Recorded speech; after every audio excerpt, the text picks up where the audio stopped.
காலங்களிலே மீண்டுமாக தேவனுடைய ஆலயத்திலே உங்களை பார்ப்பதில் சந்தோஷம். கர்த்தர் உங்களை எல்லாரையும் ஆசீர்வதிப்பாராக. நாம் ஒரு கோர்வையாக ஒரு சத்தியத்தை நான் பேசிக்கொண்டு வருகிறேன். ஒருவருக்கு ஒருவர் நாம் என்ன செய்ய வேண்டும், அதில் தான் ஒருவருக்கு ஒருவர் என்ற வார்த்தையில நான் இன்னும் பல காரியம் எனக்கு பேச வேண்டிய. ஒருவருக்கு ஒருவர் எப்படி ஒற்றுமையாக இருப்பது, ஒருவருக்கு ஒருவர் எப்படி நம்ம ஐக்கியமாக இருப்பது, ஒருவருக்கு ஒருவர் எப்படி விரோதமாக பேசக்கூடாது, இதெல்லாம் நிறைய சத்தியங்கள் உள்ள அடங்கப்பட்டிருக்குது. இந்த ஒருவருக்கு ஒருவர் என்ற வார்த்தை பைபிளில் ரோமர் புஸ்தகம் மற்ற புஸ்தகத்திலெல்லாம் நிறைய சொல்லப்பட்டிருக்குது. அதிலிருந்து எடுத்து தான் இந்த வருஷத்தில் இந்த செய்தியை உங்கள் மத்தியிலே நான் பேசி கொண்டு வருகிறேன். போன வாரம் 2 வாரம் நமக்கு வேறு கெஸ்ட் ஸ்பீக்கர்லாம் வந்துட்டாங்க. அடுத்த மாதம் ஒரு ஆள் வருவாங்க ஃபாதர்ஸ் டேக்கு, அதுக்கு அங்கிட்டு வர மாட்டாங்க. ஏன்னா ரொம்ப பேர் நம்ம இந்த வருஷத்துலேயே கொஞ்சம் பேர் பாவிச்சிட்டோம், 3-4 பேரை பாவிச்சிட்டோம். சரிங்களா? சரி, ஒருவருக்கு ஒருவர் நாம் என்ன செய்ய வேண்டும் என்ற அடிப்படையில் பல காரியம் பேசி வந்ததில் பரிசுத்த ஆவியானுடைய வேலையை குறித்து நான் சொல்லிக் கொண்டு வருகிறேன். ஒருவருக்குள்ளாக ஆவியானவர் ஒவ்வொருத்தருக்குள்ளாக அவர் எப்படிப்பட்ட ஒரு வேலை செய்கிறார் என்பதை குறித்து 1 கொரிந்தியர் 3ஆம் அதிகாரத்தை எடுத்து மாசத்துக்குரிய ஒரு மனிதனை குறித்து, ஒரு ஆவிக்குரிய மனிதனை குறித்து உங்க மத்தியிலே சில காரியங்களை நான் பேசிக்கொண்டு வந்தேன். அதுல 2 காரியங்களை பேசினேன். ஆவிக்குரிய மனிதன், அவன் தேவ பயமுள்ள ஒரு மனிதன் என்று மத்தியிலே பேசினேன். 2வது, ஆவிக்குரிய மனிதனை ஆராதனையை கனப்படுத்துகிற ஒரு மனிதன் என்பதை குறித்து உங்க மத்தியிலே நான் சொல்லிக் கொண்டு வந்தேன். இன்னைக்கு 3வது ஒரு காரியமாக உங்க மத்தியிலே தொடரலாம் என்று எண்ணுகிறேன். இந்த வார்த்தையெல்லாம் நாம மனதில் வைத்துக் கொள்வோம். கர்த்தர் இந்த வார்த்தையை கொண்டு நம்மளை ஆண்டவர் ஆசீர்வதிப்பாராக. 3வது காரியமாக, தேவனுடைய காரியத்திலே முதலிடம் கொடுப்பவர்கள், ஆவிக்குரிய மனிதர்கள் தேவனுடைய காரியத்திலே முதலிடம் கொடுத்து வாழக்கூடியவர்கள் என்பதையும் நாம் அறிந்து கொள்ள. அது குறித்து நான் ரொம்ப பேச வரல, ஏன்னா அது பேசுனா நிறைய காரியம் இருக்குது, அது கொஞ்சம் சென்சிட்டிவ் ஆகிரும் அதெல்லாம் பேசுறதுக்கு. அதனால லூக்கா எழுதின சுவிசேஷம் அதே அடிப்படையில் லூக்கா எழுதின சுவிசேஷம் 11ஆம் அதிகாரத்தில் ஒரு முக்கியமான ஒரு சம்பவத்தை உங்களுக்கு எடுத்து காட்டலாம் என்று எண்ணுகிறேன். லூக்கா 11ஆம் அதிகாரத்தில் வாசிக்கின்றேன். லூக்கா 11, 38, 39, 40வது வசனம் வரைக்கும்.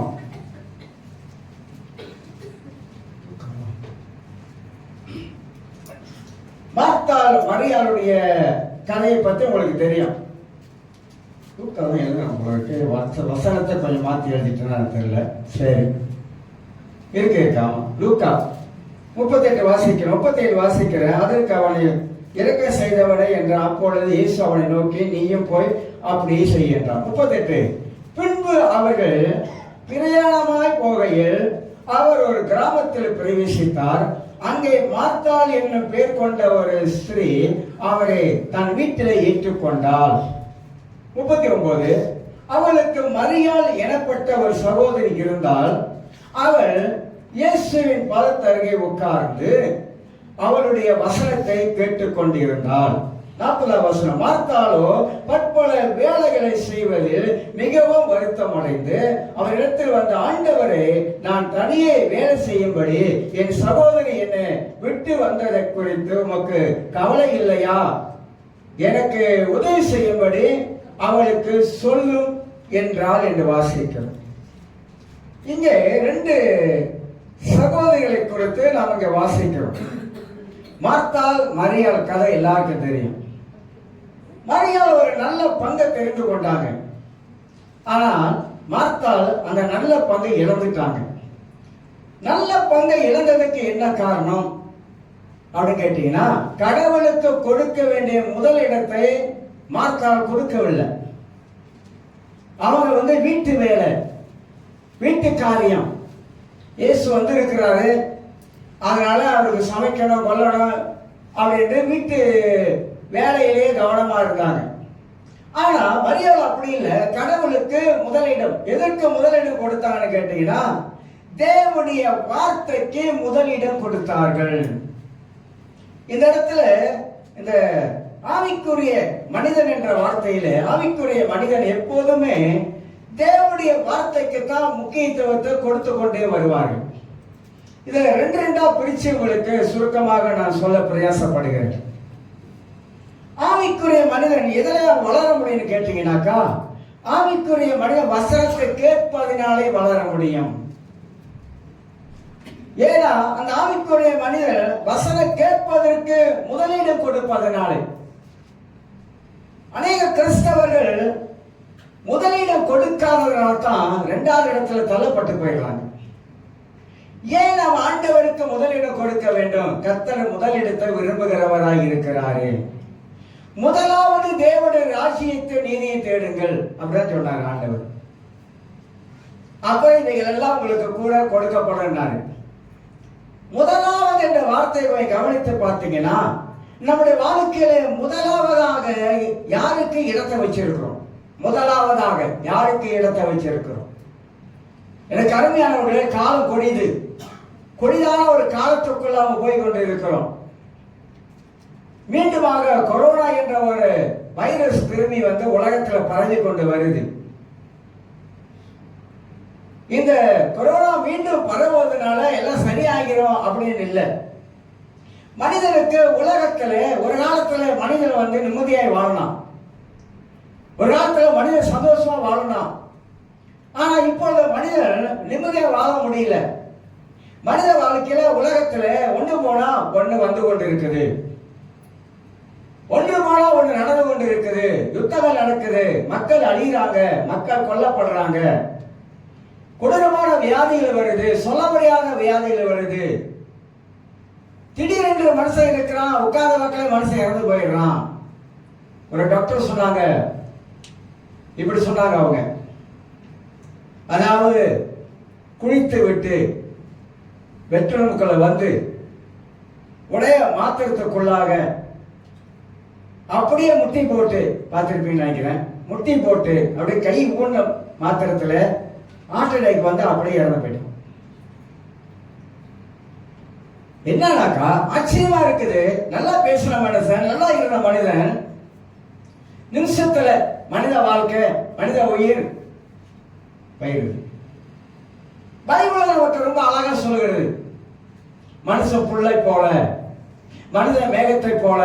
புல்லை போனாக்கா மேகத்தை போல அப்படின்னாக்கா மேகம் இருக்குது, மறைஞ்சு போயிருது.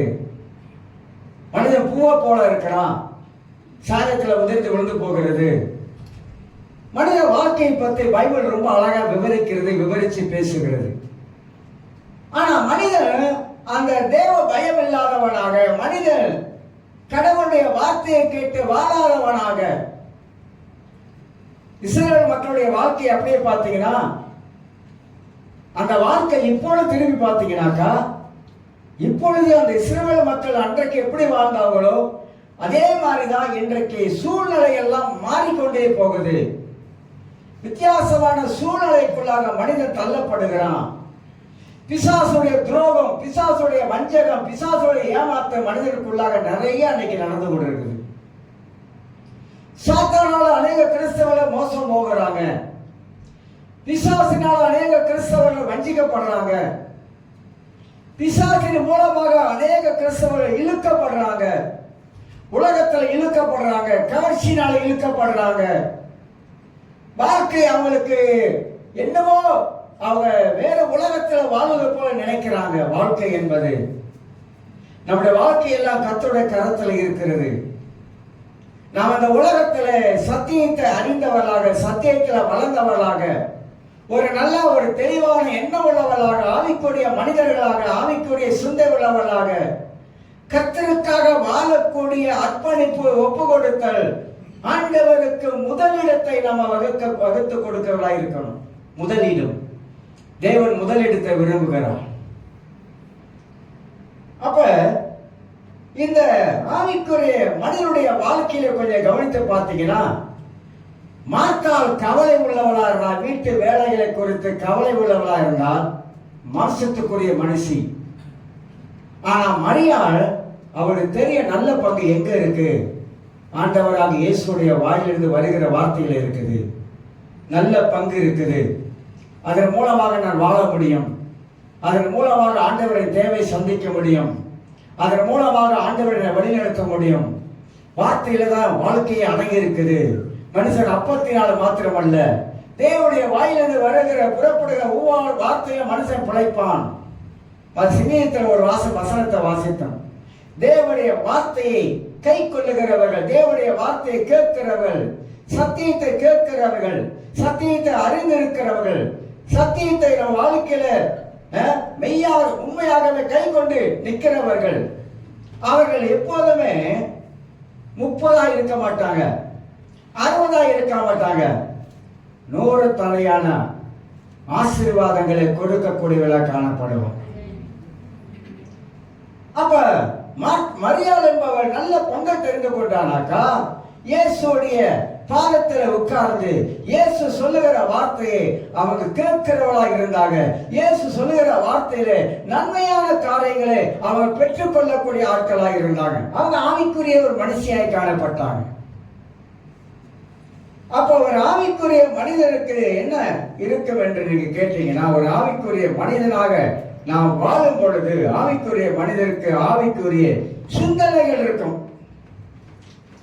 எப்போது நம்ம ஆவிக்குரிய சிந்தை உள்ளவர்களாக நாம் காணப்படுவோம். ஆவிக்குரிய மனிதனாக இருந்தா, ஆவிக்குரிய மனிதனுக்கு ஏன் ஆவிக்குரிய சிந்தை இருக்கு அப்படின்னு கேட்டீங்கன்னா, அவன் ஆவிக்குரிய ரீதியிலே வாழ்வதனாலே, அவன் எப்பொழுதுமே வேத வசனங்களை அவன் வாசிப்பதனாலே, வேத வசனங்களை கேட்பதனாலே அவன் வாழ்க்கையில ஆவிக்குரிய சிந்தை புறப்பட்டு கொண்டே வரும். மனதிற்குள்ளாக தேவனுடைய வார்த்தை கிரியை செய்யக்கூடியதாக இருக்கிறது. அதான் நான் எப்போது நான் எப்போது சொல்லுவேன், நம்ம வாழ்க்கையில எதிர்மறையான சில காரியங்கள் வரும் பொழுது, எதிர்மறையான சில எண்ணங்கள் வரும் பொழுது, நாம் எப்பொழுதுமே நாம் வேத வசனங்களை எடுத்து சொல்லக்கூடிய மக்களாக இருக்க வேண்டும். அப்படி சொல்லும் பொழுதுதான் நாம ஜெயிக்க முடியும், நாம மேற்கொள்ள முடியும், நம்ம வாழ்க்கையில வருகிற தடைகளை நாம் உடைக்க முடியும்.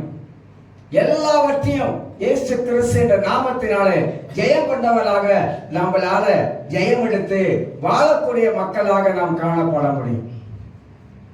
2 வித மக்கள் என்று சொன்னா, ஒரு ஆவிக்குரிய மனிதன் அவருடைய வாழ்க்கையில ஆவிக்குரிய கனி எப்போது கொடுத்து கொண்டே இருப்பார்கள். ஒரு மரம் எப்படி நல்ல கனியை கொடுக்குது, இன்னொரு மரம் எப்படி நல்ல கனியை கொடுக்க மாட்டேதுன்னு கேட்டீங்கன்னா, ஒரு மரம் நல்ல கனியை கொடுக்குதுனாக்கா அந்த மரத்துக்கு நல்ல உரம் இருந்திருக்குது, அந்த மரத்துக்கு நல்ல தண்ணி இருந்திருக்குது. ஆகினால அந்த மரம் வளர்ந்த பிற்பாடு அதனுடைய கிளைகள் எல்லாம் பார்க்கும்போது இலைகள் எல்லாம் செழிப்பா இருக்குது. அதான் 1ஆம் சங்கீதத்தை வாசிக்கும் போது 3ஆம் வசனத்துல, அவன் நீர்க்கால் ஓரமா நடப்பட்ட மரத்தை போல் இருப்பான். இதெல்லாம் நான் அறிக்கை செய்வேன். நான் நீர்க்கால் ஓரமா நடப்பட்ட மரத்தை போல் இருப்பேன், தன் காலத்திலே கனியை தந்து. நான் இந்த உலகத்துல வாழுகிற காலத்திலே நான் ஆண்டவருக்காக நான் கனியை கொடுக்க வேண்டும். ஆண்டவர் கனியை தான் அதிகமா விரும்புகிறார். கனியை பத்தி பேசுவதா இஸ்ரவேல் மக்களை பத்தி கர்த்தர் அதிகமாக பேசுகிறார். ஏன் அதிகமாக பேசக்கூடாது? இஸ்ரவேல் மக்கள் தேவனுக்காக கனி கொடுக்காதவர்களாக வாழ்ந்தாங்க. ஆனா போஷித்தாரு, நடத்தினாரு. ஆனா அவங்க மேல தேவன் பிரியமா இல்லை.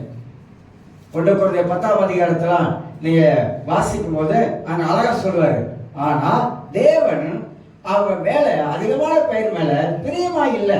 ஏன்னா பிரியமா அவங்க வாழல. இஸ்ரவேல் மக்களை சொல்றேன், உங்களை சொல்லல, நீங்க எல்லாம் நல்லவங்க. அவங்க தேவனுக்கு பிரியமாக வாழல. எகிப்திலிருந்து ஆண்டவர் கொண்டு வந்தாரு, நல்லா தெரியும். ஆனா எகிப்திலிருந்து கொண்டு வந்த ஆண்டவரை மறந்தாங்க. எகிப்திலிருந்து இருக்கும் பொழுது, ஆண்டவரே நாங்கள் ஒடுக்கப்படுகிறோம், கஷ்டப்படுகிறோம். சிலர் பாருங்க, ஆண்டவர் அவங்க வாழ்க்கையில் அற்புதம் செஞ்சிருப்பாரு, விடுதலை ஆக்கி இருப்பாரு, சுகமாக்கி இருப்பாரு, இக்கட்டிலிருந்து காப்பாத்தி இருப்பாரு, ஆபத்துல தூக்கி எடுத்திருப்பாரு. அதை எடுத்தா இருப்பாருங்க, அதோட முடிஞ்சது. அதுக்கு அங்கிட்டு ஆண்டவரை மறந்துடுவாங்க, நினைச்சு பார்க்க மாட்டாங்க. எந்த கூட்டம்னாக்க எல்லாமே இஸ்ரவேல் கூட்டம். எகிப்திலே இருந்து ஆண்டவர் அற்புதங்களை செய்து கொண்டு வந்தாரு. எங்கிட்ட வந்த கையோட எங்களுடைய புத்தி எப்படி மாறிடுச்சுனாக்கா, நாங்க எகிப்தில இருந்தோம், நல்லா துண்ணோம். என்னதான் எகிப்துல நல்லா துண்ணோம். ஆனா இங்க ஒண்ணுமே இல்லை. எங்களை அங்கேயே கொண்டு விட்டுட்டா நல்லா இருக்குமே. நீ அங்க இருந்து இருக்கும்போது என்ன சொன்ன? எகிப்தில் இருக்கும்போது என்ன சொன்ன? ஆண்டவரே, நாங்க ஒடுக்கப்படுகிறோம், ஆண்டவரே எங்களுக்கு உதவி செய்ய சொன்ன ஆண்டவர் ரட்சகரை அனுப்பி உங்களை காப்பாத்தினாரு. கொஞ்ச நேரத்துல கிட்ட வந்த கையோட என்ன எப்படியா மாறிடுச்சு? இப்ப நாங்க அங்க போனா நல்லா இருக்குமா? அங்க பூண்டு இருந்தது, கொமிட்டிக்காய் இருந்தது, இங்க என்ன இருக்க வனாந்தரத்துல ஒண்ணுமே கிடையாது. அதனால அங்கேயே போயிட்டா நல்லா இருக்கும் போல இருக்குது. இதுதான் மனுஷன். இக்கரை மாட்டுக்கு அக்கறை பச்சைன்னு சொல்றாங்களே, மனுஷன் நிலைமை இதுதாங்க. தேவ மனித வாழ்க்கையில எவ்வளவோ நன்மைகளை செய்திருக்காங்க. ஒவ்வொரு ஆளும் நம்மளை நினைச்சு பார்த்த, ஆண்டவரே என் வாழ்க்கையில எப்படியோ இருந்த என்னை ஆண்டவரே இந்த அளவுக்கு என்ன நடத்தி வந்திருக்கீங்க ஆண்டவரே. இதெல்லாம் நம்ம திரும்பி பார்க்கிறோம். ஆண்டவரே, என் வாழ்க்கையில நீங்க மட்டும் இல்லாத இருந்திருக்க கூடும் என்றால் எப்படியே நான் போயிருப்பேன் அப்படிலாம் நம்ம சொல்லியிருப்போம். ஆனா கொஞ்சம் நினைச்சு பார்த்தா கர்த்தர் இது வரைக்கும் நம்மளை நடத்திக்கிட்டு தான் வராரு. கர்த்தர் இது வரைக்கும் நம்மளை போஷிக்கிறாரு. கர்த்தர் இது வரைக்கும் நம்மளை காப்பாற்றுறாரு. தேவன் இரக்கம் உள்ளவர். மலைகள் விலகினாலும் பர்வதங்கள் நிலை பெயர்ந்தாலும் என் கிருபை முன்ன விட்டு விலகாமலும். கர்த்தருடைய கிருபை பழைய ஏற்பாட்டில் விலகல, புதிய ஏற்பாட்டில் தேவ கிருபை இருக்குது. அதனால கிருபை பெருகும்படி பாவத்தில் நிலைத்திருக்கலாமா? கூடாது. ரோமர் 6ஆம் அதிகாரத்தில் பவுல் சொல்றாரு, சில பேர் கிருப கிருப கிருப கிருபன்னுகிட்டு வேற விதமா நம்ம போய்கிட்டு இருக்கிறோம். அந்த கிருப விலகிடுச்சுனாக்கா என்ன ஆகும்? சவுளுடைய வாழ்க்கையில பரிசுத்தான் விலகினாரு, என்னாச்சு அவன் நிலைமை? அவ்வளவுதான். கிருப விலகக்கூடாது. கிருபம் கூட இருக்கணும். கிருபையினால் தான் பிழைக்கிறோம். தேவ கிருபையினால் தான் வாழுகிறோம். தேவ கிருபையினால் தான் உழைக்கிறோம். தேவ கிருபையினால் தான் சம்பாதிக்கிறோம். நம்ம நிற்பது, நிர்மலம் ஆகாம இருப்பது, வாழ்ந்திருப்பது, ஊழியம் செய்வது, எல்லா விதத்திலையும் தேவ கிருபைங்க. கடவுளை கிருபையினால் தான் நம்ம இந்த உலகத்துல நிக்கிறோம், வாழ்றோம். அப்ப அந்த கிருபையை நினைக்கும் பொழுது தகுதி இல்லாத நம்மளே அந்த கிருபை நம்மளை தகுதிப்படுத்தினது. ஒன்றுமில்லாத நம்மளை ஆண்டவர் நம்மளை உயர்த்தினாரு. பாட்டெல்லாம் எவ்வளவோ பாட்டு படிக்கிறோம், எவ்வளோ பாடல்களை எழுதி வச்சிருக்கிறாங்க. அப்ப அந்த தேவனை கடைசியா ஜெபத்தை கூட்டம் முடிஞ்சவன, என் ஆத்மாவே கர்த்தரை ஸ்தோத்திரி. எந்த ஆத்மா? என கூட்டம் முடியும் போது அதை யாரும் எழுதி வச்சுட்டாங்க போல கவி. என் முழு உள்ளவே அவருடைய பரிசுத்த நாமத்தை ஸ்தோத்திரி. இந்த உதட்டளவுல நம்ம கடவுளை ஸ்தோத்தரிக்க கூடாது. உதட்டளவுல கடவுளை ஆராதிக்க கூடாது. டேவிட்டுக்கு ஒரு கடவுளை கொடுங்க, மறந்துட்ட சொல்றது. நல்லா நடத்தினாலும் புதுசா நடத்தினாலும் நல்லா இருக்குது. போக போக எல்லாமே நேர்த்தியாக வர்றதுக்கு கர்த்தர் உதவி செய்வார். பாடலை படிச்சாலும் முழு உள்ளத்தோடு அந்த பாடலை உணர்ந்து படிக்கிறோம். அந்த வரிகளை நினைக்கும் போதெல்லாம் நம்ம உள்ளம் கலங்குது. ஏன்? ஆண்டவர் நம் மனத்தை இருக்கிறார். என் ஆத்துமாவே அப்படின்னு படிக்கிறோம், கர்த்தரை ஸ்தோத்திரம் படிக்கிறோம். என் ஆத்துமானா என் மனம், அறிவு, உணர்வு, சித்தம் எல்லாம் சேர்ந்து ஆண்டவரே நான் கர்த்தரை ஸ்தோத்திரிக்கிறேன். அவர் செய்த நன்மைகள், அவர் செய்த உபகாரங்கள், அவரை நடத்தின விதங்கள், எத்தனை இக்கட்டில் இருந்து கர்த்தரை அற்புதமாக காப்பாற்றி இருக்கிறாரு. அதற்காக சோத்தரி, அவரை சோத்தரி. உள்ளத்தில் இருந்து நம்முடைய சோத்திரங்கள் வருகிறது. நம்முடைய கண்கள் கலங்குகிறது, உள்ளம் கலங்குகிறது. ஆண்டவரை நினைத்து பார்க்கிற, ஆண்டவரே நீர் மட்டும் இல்லாமல் இருக்க கூடும் என்றால் என்னுடைய கதி எப்படியோ ஆகியிருக்கும் ஆண்டவரே. அதனால தான் அந்த பாடல் அப்படி படிக்கிறோம். அது ஆங்கிலத்தில் படிப்பாங்க பாருங்க, அந்த பாட்டை அப்படிதான் படிப்பாங்க. அந்த உணர்ந்து படிக்கிற அந்த பாடல் அந்த மாதிரி நம்முடைய உதட்டளவுல எதுவுமே இல்லை. உள்ளத்தின் ஆழத்திலிருந்து ஆண்டவருக்கு அந்த நன்றியை ஏன் செலுத்துறது தெரியுமா? இன்னைக்கு உயிராய் இருப்பது நீங்க தான் ஆண்டவர். உங்களால் தான் உயிராய் இருக்கிறேன், உங்களால் தான் வாழறேன் ஆண்டவரை சொல்லிக்கிட்டே இருக்கிறேன். ஆண்டவர் உங்களால் தான் நான் வாழ்றேன், உங்களால் தான் நான் உயிரா இருக்கிறேன். இது வரைக்கும் என்ன நடத்துறீங்க ஆண்டவரே, சோத்திர ஆண்டவரே, நன்றி ஆண்டவரே. நன்றி என்ற வார்த்தையே தேவ சமூகத்துல ஆண்டவருக்கு சொல்லிக்கிட்டே இருக்கணும். ஏன் சொல்றோம் அப்படின்னாக்கா, அவர் எனக்கு நல்லதை செய்து கொண்டே வராரு, நல்லதையே செய்யறாரு ஆண்டவர். அதனால ஒரு ஆவிக்குரிய மனிதனாக இருக்கும் பொழுது என் ஆவிக்குரிய வாழ்க்கையை வேத வசனத்தின் மூலமாக நான் கட்ட ஆரம்பிக்கிறேன். என் ஆவிக்குரிய வாழ்க்கையை நான் மேம்படுத்துகிறேன். நான் கனி கொடுத்து கொண்டே இருக்கிறேன். நீர்க்கால் ஓரமா நடப்பட்ட மரத்தை போல கனி கொடுக்கிறேன். என் வாழ்க்கையில செழிப்பு இருக்குது. என்னுடைய வாழ்க்கையில ஆண்டவருடைய நன்மைகள் காணப்படுது. தேவ நடத்துற விதத்தை நான் அறிந்து கொள்ளுகிற, உணர்கிற ஆரம்பிக்கிறேன். அதனால ஆண்டவர் சொல்லி இருக்கிற கனி கொடுங்கள் என்று சொல்லி, அப்ப ஒரு ஆவிக்குரிய மனிதனுடைய வாழ்க்கையில அவன் கடவுளுக்கு முதலிடம் கொடுக்கும் பொழுது அந்த முதலிடத்தின் மூலமாக அவன் கனி கொடுக்க ஆரம்பிக்கிறான். நம்ம நினைக்க கூடாது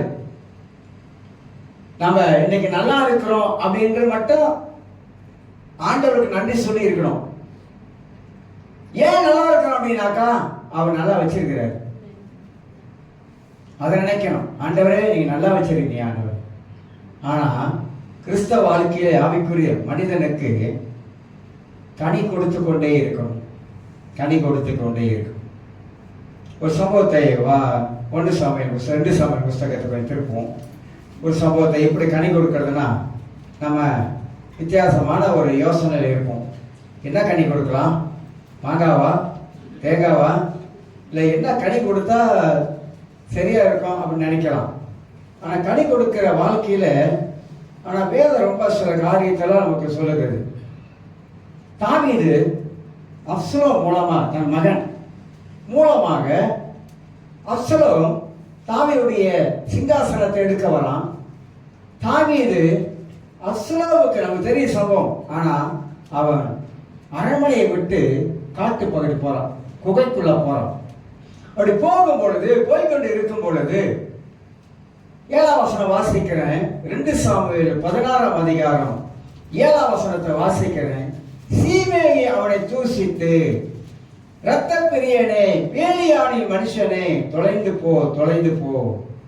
சவுலின் ஸ்தானத்தில் ராஜாவான உன்மேல் கர்த்தர் சவுல் வீட்டாரின் இரத்த பழியை திரும்ப பண்ணினார். கர்த்தர் ராஜ்ய பாரத்தை உன் குமாரனாகிய அப்சலோமின் கையிலே ஒப்பு கொடுத்தார். இப்போதும் இதோ உன் அக்கிரமத்தில் அகப்பட்டாய், நீ இரத்த பிரியனான மனுஷன் என்றான். அப்பொழுது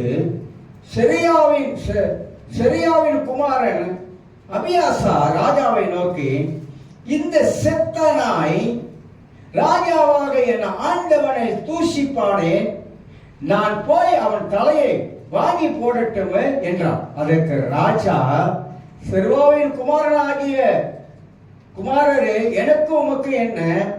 அவன் என்னை தூசிக்கட்டும். இதான் கனி கொடுக்கிறது.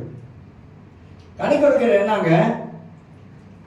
சீமே என்பவர் சவுளுடைய சொந்தக்காரன். சவுல் தாவீது இக்கட்டான சூழ்நிலையில் இருக்கான். 23ஆம் சங்கீதம் எல்லாம் படிக்கிறோம்ல, 23ஆம் சங்கீதம் தாவீதுடைய அனுபவங்கள். தாவீது நிறைய சங்கீதங்களை எழுதியிருக்கிறார். ஆனா 23ஆம் சங்கீதம் அவனுடைய அனுபவங்கள், அவன் கடந்து வந்த பாதைகள், அவன் பட்ட கஷ்டங்கள், அவனுக்கு வந்த நெருக்கடிகள், தொல்லைகள், பிரச்சனைகள், இதெல்லாம் வைத்துதான் 23ஆம் சங்கீதத்தை தாவீது அற்புதமாக எழுதியிருக்கிறார். அப்ப வேதம் சொல்லுகிறது, தாவீது எப்படி இந்த இடத்துல நெருக்கமான சூழ்நிலையில, கஷ்டமான சூழ்நிலையில தாவீதுக்கு கோபம் வரல, தாவீது ஆத்திரப்படல. தாவீது ஒரு வார்த்தை சொல்லியிருந்தா அவனோட படத்தளபதி வெட்டியிருப்பான். ஆனா தாவீது என்ன சொன்னான் தெரியுங்களா? வாசிக்கிற பாருங்க, அந்த 10ஆம் வசனம். தாவீதை தூசிக்க வேண்டும் என்று கர்த்தர் சொன்னார், ஆகையால் ஏன் இப்படி செய்கிறாய் என்று கேட்கத்தக்கவன் யார் என்றான். சீமை மூலமாக தாவீதை தூசிப்பதற்கு ஆண்டவர் இடம் கொடுத்திருக்கிறாரு.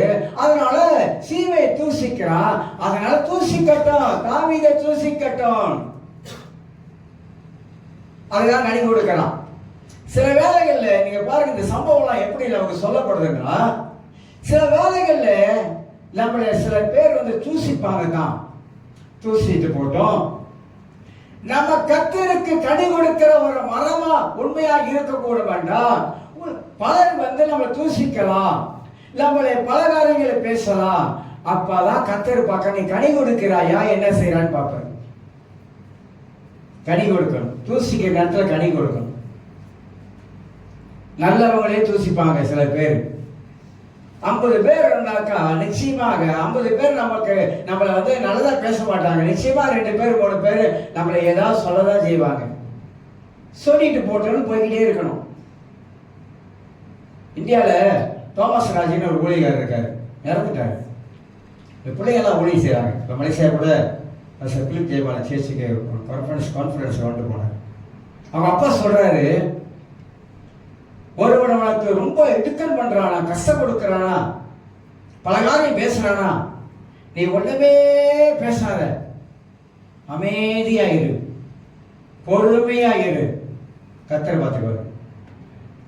அவதான் அனுபவம் உள்ள ஒரு தேவ மனுஷன். அந்த மாதிரி தாவீது தூசிக்கட்டும், சீமையில தூசிக்கட்டும் அப்படின்னு சொல்லிட்டு தாவீது அமைதியாய் போனா, துக்கத்துல இக்கட்டு நேரத்துல கஷ்டமான சூழ்நிலையில ஒருத்தர் நம்மளை இப்படி வந்து பேசுனா நமக்கு எப்படி இருக்கும்? மனுஷ ரீதியில மாம்ச ரீதியில எப்படி இருக்கும்? ஆனா தாவீது அப்படியே போனான். போயிட்டு யுத்தம் நடக்குது. யுத்தத்துல அப்சலோம் இறந்துருவான். அப்சலோம் இறந்த பிற்பாடு செய்தி வருது, தாவீதுக்கு செய்தி வருது, அப்சலோம் இறந்துட்டான. துக்கப்படுறான். அதான் பெத்தவனம் பிள்ளை, பிள்ளைவனம் கல்லுன்னுவாங்கல்ல. பெத்தவனம் பித்து, பிள்ளைவனம் கல்லு அப்படின்னுவாங்கல்ல. அது கரெக்டா இருக்கீங்க. ஏன்னா மகன் அப்பா கொல்ல வரான். அப்பா சொல்றா, மகனை கொல்லாதீங்க, பத்திரமா நடத்துங்க, பிள்ளையாண்டான பத்திரமா நடத்துங்க அப்படின்னு அப்பா சொல்றாரு.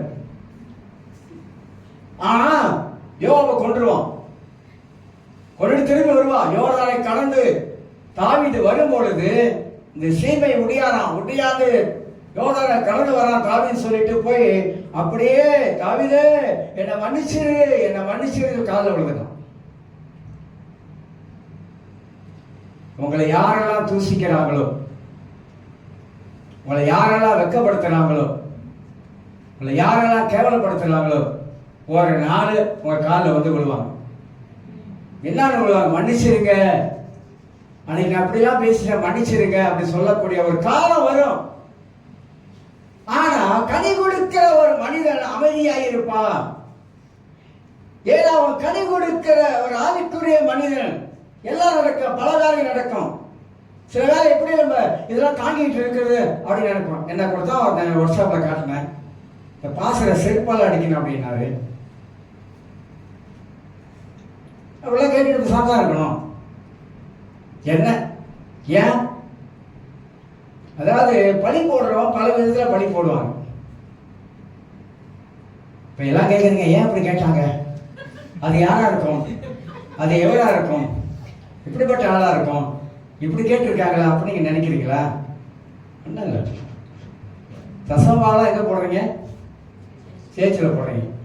நானா எடுத்து தின்னுட்டு இருக்கிறேன்? இல்லை கேட்குறேன், தமிழ் வார்த்தை சொன்னேன். நானா எடுத்து சாப்பிட்டு இருக்கிறேன்? சேர்ச்சில் ஒரு கமிட்டி இருக்குது, கணக்கு வழக்கு பார்க்குறாங்க. பணத்துக்கு எனக்கு சம்மந்தமே கிடையாது. பணத்துக்கும் எனக்கும் சம்பந்தமே இல்லை. ஆனால் தசமாக போடுறதெல்லாம் காசு எடுத்துட்டுறான். நல்லா காசு எடுத்து பாசு எடுத்துட்டுறான். அப்படியே பேசுறாங்க, காசு எடுத்துட்டுறாங்க. பரவாயில்ல, அவன் கடவுள் அறியாதவன். கட்லிக்கு தான், கட்லிக்காக ரசிக்கப்படாத ஆள் தானே கட்லிக்கு. இப்படிலாம் அப்ப காதல விழும்போது கேட்கும் பொழுது நான் வந்து மனசுக்குள்ளே சிரிச்சுக்கிட்டேன். நான் அதை நினைச்சு ஒன்றும் இது பண்ணலை. ஏன்னா அதை நினைச்சு ரொம்ப இது பண்ணாக்கா நான் தான் பாதிக்கப்படுவேன். மென்டல் ரீதியாக பாதிக்கப்படுவேன், சரீர ரீதியாக பாதிக்கப்படுவேன். பலகாரத்தில் பாதிக்கப்படுவேன். அதனால என் உள்ளத்துக்குள்ள சிரிச்சுக்கிட்டேன். ஏன் தெரியுங்களா? நான் உண்மை உள்ளவன். அதனால எனக்கு அதை பத்திலாம் எனக்கு அக்கறை கவலை இல்லை. என் மனசாட்சிக்கு தெரியும் நான் உண்மை உள்ளவன். என் சபை மக்களுக்கு தெரியும் என்னை பத்தி. இப்படிலாம் பேசுவாங்க. இதை விட இது வச்சிருக்குங்க. வாட்ஸ்அப்ல தான் இருக்கு. என்னை கேட்கறதுக்குன்னு அனுப்பி விடுறாங்க. கேட்கறதுக்குன்னு நான் கேட்கணுமா? நான் கேட்கறதுக்குன்னு அனுப்பி விடுறாங்க. பரவாயில்ல, என்ன காணி என்ன சொன்னாலும் தாவீது கூட இருந்த கர்த்தர் என் கூட இருக்கிறார். அதனால அதெல்லாம் குறித்து நான் ஒண்ணுமே வருத்தப்படல, ஒண்ணும் இது பண்ணல. ஏன்னாக்கா அடி கொடுக்கிற மரத்துக்கு தான் கல்லடியும் சொல்லடியும் விழுந்துகிட்டே இருக்கும். உங்களுக்கு தெரியுமா? அதுலதான் இருக்கு நம்முடைய தரம், ஆவிக்குரிய தரம் அதுலதான் இருக்குது. கல்லடியும் விழுவும், சொல்லடியும் விழுவும், எல்லா அடியும் விழுவும். எல்லாத்தையும் வாங்கிக்கிட்டு சோத்திர ஆண்டவரே சோத்திரம் செய்வேனே, ரட்சகனை சோத்திரம் செய்வேன் அப்படின்னு போயிட்டே இருக்கணும். நம்ம போயிட்டே இருக்கணுங்க. திரும்பி மட்டும் பார்த்துடக்கூடாது. நம்மளை அழைத்த தேவன் அவர் தான், நம்மளை நடத்துகிற தேவன் அவர் தான், நம்மளை போஷிக்கிற தேவன் அவர் தான், நம்மளை கைவிடாத கர்த்தர் அவர் தான். அவரே பார்த்து இது வரைக்கும் வாழ்ந்தாச்சு, அவரே பார்த்து நடந்தாச்சு இது வரைக்கும். இன்னும் கொஞ்சம் காலம் இருக்கு, அவரை பார்த்துட்டே போயிடுவோம். வேற யாரையும் பார்க்க வேணாம். அப்ப நம்ம ஒரு ஆவிக்குரிய மனிதனா இருக்கும் போது அது கனி கொடுக்கிற ஒரு கூட்டமாக இருக்க வேண்டும். கனி கொடுக்கிற ஒரு நல்ல மனமாக எப்போதுமே இருக்க வேண்டும். எந்த சூழ்நிலையிலோ எந்த நிலைமையிலோ நம்முடைய வாழ்க்கையில கனி மட்டும் இல்லாம இருக்கவே கூடாது. அப்ப ஒரு ஆவிக்குரிய மனிதனுக்கு என்ன இருக்கணும்? இந்த கனி 10 நாளைக்கு காய்க்கும், 10 நாளைக்கு அவர் காய்க்காம போறதில்லை. என் பப்பளி மரம் 2 மரம் இருந்துச்சு, நல்லா காய் காய்ச்சிச்சு. காய் அறுக்க முடியுது, முடிஞ்சோட மரத்தை வெட்டிடும், அவ்வளவுதான். ஆனா அது மாதிரி இல்லை வாழ்க்கை அது மாதிரி இல்லை. எவ்வளவுக்கு எவ்வளவு நம்முடைய வாழ்க்கையில கனி கொடுக்கணுமோ அந்த அளவுக்கு கனி கொடுத்து கொண்டே இருக்குன்னு தான் வேதம் சொல்லுகிறது. இந்த தாவீதுக்கு ஏன் 23ஆம் சங்கீதம் தன் அனுபவங்களை வச்சு எழுதுறானாக்கா, தாவீதுக்கு யோவாப் என்பவன் படைத்தலைவன், பக்க பலமாக இருக்க வேண்டியவன், தாவீதுக்கு பின்னாலேயே குளினான். நீங்க படிச்சு பாருங்க, 2 சாமுவேல் 1 சாமுவேல்லாம் நீங்க படிச்சு பாருங்க. தாவீது என்ன மாதிரியான காரியத்துல கடந்து போயிருக்கிறான், எப்படிலாம் மேற்கொண்டு வந்திருக்கிறான். அப்ப நம்ம அதுல இருந்து பரிசுத்த ஆவியானவர் நமக்கு என்ன கற்றுக் கொடுக்கிறாரு? அகித்தோப்போல் தாவீது கூட இருந்தா நல்ல ஆலோசனை. ஆனா அப்சலோம் பக்கம் சேர்ந்து என்ன செய்ய தாவீதுக்கு?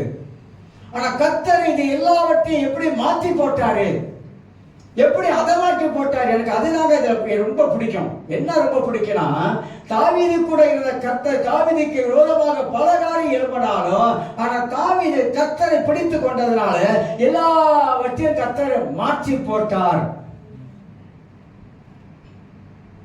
1 சாமுவேல் 30ஆம் அதிகாரம் 31ஆம் அதிகாரம் 6ஆம் வசனம் சொல்லு, தாவீதுக்கு அழுவதற்கு பலன் இல்லையா, அழுவதற்கு பலன் இல்லையா. வசனம் அப்படிதான் சொல்லுது. அந்த அளவுக்கு அழுக இருக்கிறான். ஜனங்கள் எல்லாம் கூட இருக்கிறாங்க. ஆனா கூட இந்த ஜனங்கள் எல்லாம் கல்லறா எடுத்தாங்க தவிர தாவீதுக்கு துணையா நிக்கல. ஆனா வேதம் சொல்லுகிறது, தாவீது தன் கரத்தை கர்த்தருக்குள்ளாக திடப்படுத்திக் கொண்டான். அவன் சொல்ற காலவல்ல, நாமளே தான் தேவனுக்குள்ளாக திடப்படுத்திக் கொள்ளணும். திடப்படுத்த நம்மளை நாமளே தேவனுக்குள்ளாக திடப்படுத்திக் கொள்ளணும். நம்ம சொல்லணும், இல்ல ஆண்டவரே நீங்க இருக்கீங்க ஆண்டவரே, செத்தால உமக்கு தான் ஆண்டவரே, வாழ்ந்தால உமக்கு ஆண்டவரே, என்னை நடத்துவீங்க ஆண்டவரே, என்னை வெட்கப்படுத்த மாட்டீங்க ஆண்டவரே, என்னை விடப்படுத்துற கிறிஸ்துவினாலே எல்லாவற்றையும் செய்ய எனக்கு பலன் உண்டு ஆண்டவரே, நான் முன்னுக்கு போக முடியும் ஆண்டவரே, நான் பின்னால போக மாட்டேன், பின்னால கால் எடுத்து வைக்க மாட்டேன் ஆண்டவரே, என்னை முன்னுக்கு சொல்லுகிற பரிசுத்த ஆவியானவர் எனக்குள்ள இருக்கீங்கன்னு சொல்லணும். ஏன் சோர்ந்து போகணும்? சோர்வு வருதாங்க, அது ஆண்டு சமூகத்தை கண்ணீர் விட்டு அழுது தீர்த்துட்டு போயிடும். அழுகிற இடம் ஒன்று இருக்குன்னா கடவுள் சமூகம் தான், அங்கதான் அழுகணும். வேற எங்கேயும் நமக்கு சில வேலை இமோஷன்ல மாம்சத்துல சில காரியம் வந்துருது. ஆனா அழுகனா நல்லா ஓன்னு அழுகுனாக்கா அது வந்து கடவுள் சமூகத்துல போய் ஓன்னு அழுதணும். அங்க அழுதுட்டு திருப்தியா வந்துடும். நம்மளுடைய பாரம், நம்ம கவலை, நம்ம பிரச்சனை எல்லாத்தையும் அங்கிட்ட வச்சுட்டு அவர்கிட்ட வச்சுட்டு பேசாம வந்துட வேண்டியதான். அவர் நடத்துவார். அவர் நம்மளை எப்படியாவது நடத்துவார் என்பதை ஒரு ஆவிக்குரிய மனிதன் அறிந்து கொள்ள வேண்டும். ஆக கனியை கொடுத்து கொண்டே இருப்பான் ஆவிக்குரிய மனிதன். அப்படி என்றால் நாம் ஒருவருக்கு ஒருவர் இந்த உலகத்துல வாழக்கூடிய வாழ்க்கையை பொறுத்துதான் இருக்குங்க. அப்ப நம்ம மாம்சத்துக்குரிய மனிதனாக இருக்கக்கூடாது. நம்ம கனி கொடுக்கிற ஒரு மரமாகவே இருக்கணும். 4 பேருக்கு எப்போதும் கனி கொடுத்துக்கிட்டே இருக்கணும். இன்னொரு ஆவிக்குரிய கூட்டம் ஒண்ணு இருக்குது. இன்னொரு மாசத்துக்குரிய ஒரு கூட்டம் ஒண்ணு இருக்குது. ஆவிக்குரிய கூட்டம் ஆவிக்குரிய காரியங்களை சிந்திக்கும். ஆவிக்குரிய கூட்டம் ஆவிக்குரிய காரியங்களை பேசும். மாசத்துக்குரிய கூட்டம் மாசத்துக்குரிய காரியங்களே கூடி பேசும். 4 பேர் கூடும் போது நம்ம என்ன பேசுறோம்? அது முக்கியம். நல்ல காரியங்களை பேசுறோமா இல்ல கெட்ட காரியங்களை பேசுறோமா? கெட்ட காரியங்களை பேசக்கூடாது, அது மாம்சத்துக்குரிய மனிதன். அதனால நல்ல காரியங்களை பேசாம கெட்ட கெட்ட காரியங்களை நம்ம பேச ஆரம்பிக்கிறோம். அதனால நன்மை இருக்கா? நன்மை இல்லை. அதனால என்ன நடக்கும்? நமக்கு தான் பாதகமா நடக்கும். அதனால இந்த ஒருவருக்கு ஒருவர் என்ற வார்த்தையின் அடிப்படையிலே நம்முடைய வாழ்க்கையில பரிசுத்தாவுடைய வேலையில 1 கொரிந்தியர் 3ஆம் அதிகாரத்துல நான் சொன்ன அந்த அடிப்படையில மாம்சத்துக்குரிய மனிதர் வாக்குவாதங்கள், சண்டைகள், பேதங்கள் இதுதான் நடக்கும். சத்தியத்திலே வளராதவர்கள், சத்தியத்தில வளர்ந்தவர்கள் ஆவிக்குரிய தன்மையை வெளிப்படுத்தி காட்டக்கூடியவர்களாக காணப்படுவார்கள் என்பதை குறித்து நாங்கள் சொல்லி இதோட நிப்பாட்டுக்கிறேன். போன வாரத்தில் 2 மணி நேரம் கேட்டீங்களே.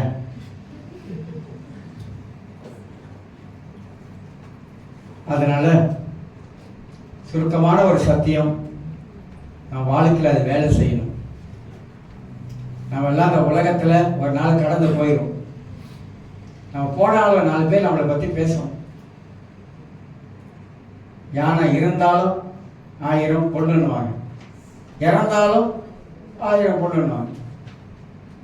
நான் உலகத்தை விட்டு போனாலும் நம்மளை பத்தி 4 பேர் 4 காரியம் நல்லது சொல்லணும். இருந்தாருப்பா, நல்லா இருந்தாருப்பா அப்படின்னு 4 வார்த்தை சொல்லணும். போனதே நல்லா வச்சுப்பா, இதுதான் என்ன பிரயோஜனம் அப்படின்னு வார்த்தை வரக்கூடாது. வாழ்ற வரைக்கும் யாவரோட சமாதானமா வாழ்றோம். யாவரோட சமாதானம். நீலாயில ஒரு செமினார் நடந்துச்சு, போயிருந்தேன். பேரபட்சை பத்தி டீச் பண்ணாரு. நீங்க வந்தவர் நல்லா அழகா ஏற்கனவே நான் படித்தேன். ஆனால் இந்த கொஞ்சம் புதுசாலாம் பேசினேன். அதில் 2 பேர் வந்தாங்க. பசா எப்படி நல்லா இருக்கீங்களா? பசா நல்லா இருக்கேன் சார். ஒழியாது பசா எப்படி நல்லா இருக்கீங்களா? கை கொடுத்தாரு. கை கொடுத்தேன். யாவரோடும் நம்மளா இல்லைன்னா அவங்களா என்ன பண்ணுவாங்க? யாவரோடு சமாதானம் போகும். போகும்போது கூட இவ சண்டை, அவகிட்ட சண்டை, இவகிட்ட சண்டை, அவகிட்ட சண்டை, இவகிட்ட சண்டை. வந்து எட்டி பார்க்கறவங்க கூட பார்ப்பான். ஊரெல்லாம் வம்பு. புடப்பட்டு இருக்கும்போது அவன் மனசில் நினைச்சுக்கோ, ஊரெல்லாம் வம்பு. யாரை விட்ட நீ? எல்லாருக்கிட்டையும் சண்டை. இவன்கிட்ட சண்டை, அவன்கிட்ட சண்டை. ஆளை விட்டியா நீ? மனைவி பார்த்தா ஒரு மனசே நிற்கும். ஏன்னா காலமெல்லாம் சண்டை. போகும்போது இந்தியாவில் ஒரு சம்பவம் நடந்துச்சு. ஏற்கனவே சொல்லியிருக்கேன்னு தெரியல. இந்தியாவில் நடந்த சம்பவம். நான் இருக்கிறேன். அவர் டிரைவர், அவர் வந்து எங்கெல்லாம் இதுக்கு கூட்டு போனார். நல்ல ஒரு இது அரண்மனை, என்ன அரண்மனை அது, நல்ல பேர் வரப்படுது. அங்கே கூட்டு போனார். போய் பார்த்துருவாங்க. நானே மாலி நல்லா போனோம். போயிட்டு வந்து ஓடிட்டு நடந்து வந்துக்கிட்டே இருக்கும். சொல்கிறாரு, கதையை சொல்கிறாரு. ஏன்னா அவர் சரியா ரொம்ப தண்ணியை போட்டு நல்லா ரட்சிக்கப்பட்டு வந்தாலும் கடைசியாக பின்மாறிட்டார். ஒரு கதையை சொன்னாரு. சார் இந்த கதையை சொல்ற நல்ல நடந்த சம்பவம். என் ஃப்ரெண்டு, அவங்க மனைவி, ஃப்ரெண்டு இறந்துட்டான். அப்ப அடக்கம் பண்ணிட்டு அந்த வழியை நான் நடந்து வரேன். அவங்க மனைவி பேசுறாங்க, போய் தொலைஞ்சான். தொல்ல வீட்டுல, மனைவி வீட்டு தொல்ல, தண்ணி சாப்பிட்டு அடி, ஓயாத அடி. இறந்த பிற்பாடு மனைவி சொல்லுது, எல்லாம் ஓட உட்காரெல்லாம் வச்சு முடிஞ்சு புதைச்சிட்டு வரும்பொழுது அம்மா பிடிச்சிட்டு வந்துட்டு இவர்கிட்ட சொல்றாங்க, இவர் சொல்றாரு என்கிட்ட சொல்றாங்க, பாஸ்டர் போய் தொலைஞ்சான். ஏன் சொன்னாங்க? தாக்க முடியல. வாழ்கிற வரைக்கும் நம்ம கிறிஸ்தவனை சொல்றேன், ரட்சிக்கப்பட்டவனை சொல்றேன், அபிஷேகம் பண்ணப்பட்டவனை சொல்றேன், அந்நிய பாஷை பேசுறவனை சொல்றேன். வீட்டில் ஒரு அந்நிய பாஷை, சேர்ச்சியில் ஒரு அந்நிய பாஷை. அந்த அந்நிய பாஷை வேற, இங்க வர அந்நிய பாஷை வேற. நம்ம யாவரிடத்திலும் எல்லாரிடத்திலும் பவுல் குடும்பமான வர எல்லாரிடத்திலும் சமாதானமாயிருங்க. அதுதான் வாழ்க்கைக்கு ஆரோக்கியம், வாழ்க்கைக்கு நிம்மதியை, சந்தோஷத்தை அதான் கொடுக்கும். அதுதான் கனி கொடுக்கிற ஒரு வாழ்க்கையா இருக்கு. அதான் ஒரு ஆவிக்குரிய மனிதனாக எடுத்து காட்டுகிறது. ஆவிக்குரிய வாழ்க்கையில நாம் வாழ வேண்டும் என்றால் சில காரியத்தை நம்ம ஆண்டவருக்கு முதலிடத்தை கொடுக்கணும். முதலிடத்தை கொடுத்தாதான் இதெல்லாம் போகும். எவ்வளவு ஆவிக்குரிய மனிதனாக முதலிடம் கடவுள் கொடுக்கிறோமோ அந்த அளவுக்கு நம்ம வாழ்க்கையில நன்மைகளை கர்த்தர் வாழ்க்கையில செய்கிறவராக இருக்கிறார். எல்லாரும் எழுந்திருக்கு.